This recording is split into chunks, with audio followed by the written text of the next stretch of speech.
and welcome back to the Credit Authority. I am your host, Rhonda Kulch, and of course we try to bring you guests that are relevant and guests that also can help build your business and help you structure and stay financially healthy. So our next guest is Joseph DiChiara with Bedrock Business Builders. Did I get that out? I feel like that was a tongue twister, but we are in studio with Joe, and I am so glad you made time to come today because we are headed into 2022, and I think there's a lot of people with a lot of uncertainty.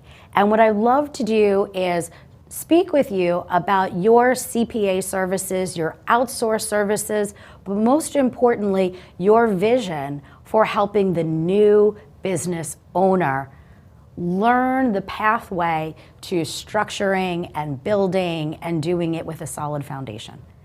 Okay. So give us a little background about, there's a lot of accounting firms that are out there. What made you want to specialize in the little guy? I didn't want to. It's just like, well, it wasn't by design. I had a lot of established companies, construction companies with a lot of employees. And there was just something I wasn't comfortable with it. So I did some market research and I found out that my best client was my smallest clients. And they listened and they appreciated my help. And so about 2.5 years ago, we pivoted from, those larger established corporations to people that are just starting out. Mom and pop shops. Obviously mom and pop covers a myriad of all different types of businesses. Is there any one particular industry, or is it just, under a certain amount of employees or under a certain amount of dollars?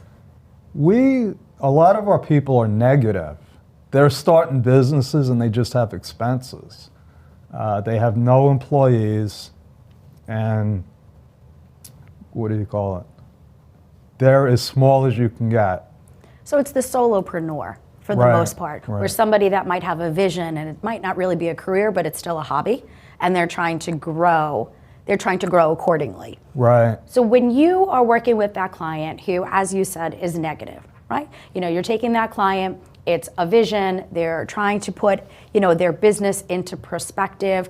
When you're noticing that they're negative, coming from that accounting background, what advice are you giving them? How are you helping to structure them so that they have a better vision for growth, so that they're not putting themselves and their family at risk? So let me back up a second. When I was doing my research, what I found out was there's 30 million businesses in the United States. 25 million are sole proprietors. Okay. Which is the worst way to do business. And they don't know this. Mm-hmm. They're unaware.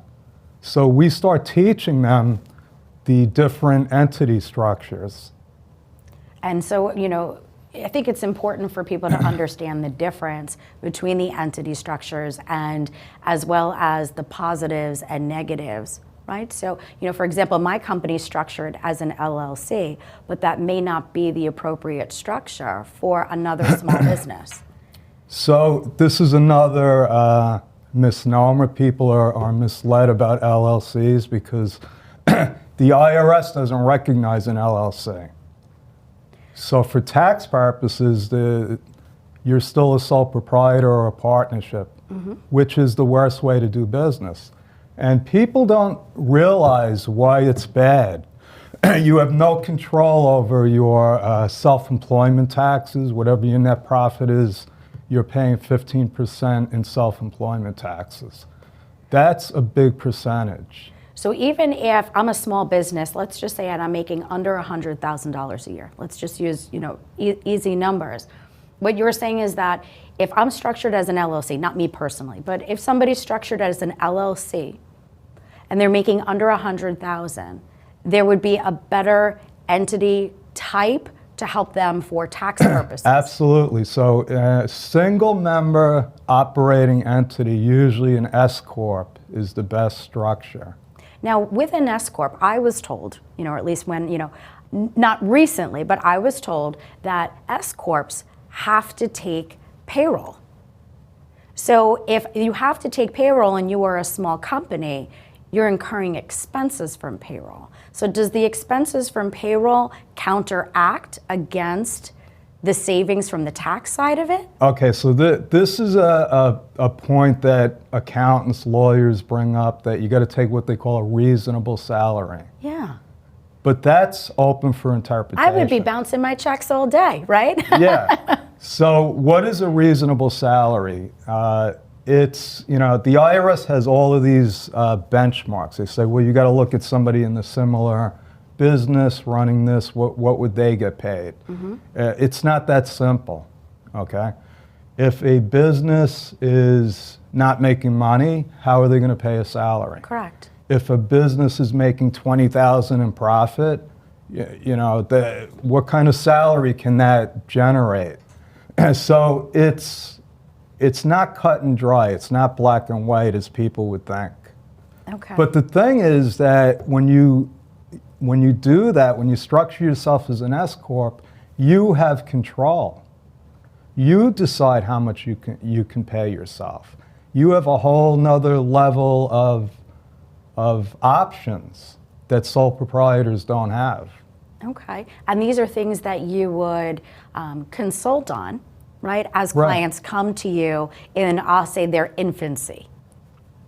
How are people finding you? Like, you're very niche-y. I feel like, most of the accountants I speak with, they want the big elephant in the room. Everybody, gravitates towards the guys with the money that, really they're there to be creative and help them. And, I meet you along the way and you're like, yeah, that's good for those guys, but I want to deep dive and really be part of somebody's growth strategy. And I want to start. So how are people finding you that are just starting out in business and, they're looking for that accountant? Yeah. How do people find me? Just like your business, most of our new clients come from referrals. But those referral partners are finding us through social media. We do we do masterminds.